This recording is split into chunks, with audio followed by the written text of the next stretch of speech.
Assalomu alaykum aziz kitobxonlar.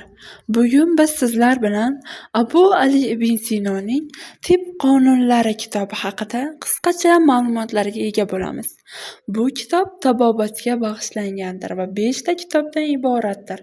Birinchi kitobida siz inson suyaklari, to'g'aylari, asab tizimi, arteriya, vena, pay, hattoki bog'lam va muskullar haqida qisqacha anatomik ochertlarni bilib olasiz. Ikkinchi kitobida esa o'sha davrda mashhur bo'lgan o'simliklar, hayvonlar va ulardan olinadigan 800 dan ortiq dori-darmonlar, turli xil malhamlar haqida bilib olishingiz mumkin.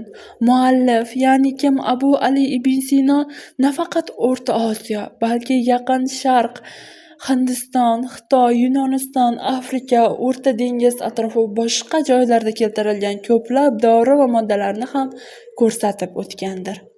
Uchinchi kitobni o'qish mobaynida siz odam gavdasining boshidan tovonigacha bo'lgan a'zolarni yuz beradigan xususiy yoki mahalliy kasalliklar haqida bilib olishingiz mumkin. Jumladan ko'z, quloq, burun, og'iz, til, milk, lab, tomoq, o'pka, yurak, ko'krak, qizilo'ngach va shu kabi tana a'zolarining kasalliklari haqida ma'lumotlarni bilib olishingiz mumkin.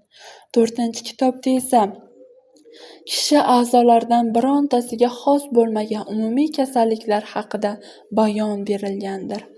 Ya'ni kim bosh suyagi, ko'krak qafasi, umurtqa va qo'l-oyoqlarning shikastlanishi keltirilgan. Hattoki rak kasalligi haqida ham ma'lumot berib o'tilgan. Va so'nggi kitobimiz 5-kitob haqida farmakologiya bo'limi bo'lib, unda murakkab tarkibli dorilarni tayyorlash va ulardan foydalanish usullari yoritilgan. Hurmatli kitobxonlar, Abu Ali ibn Sinoning Tibb qonunlari kitobini albatta o'qishingizni tavsiya etamiz.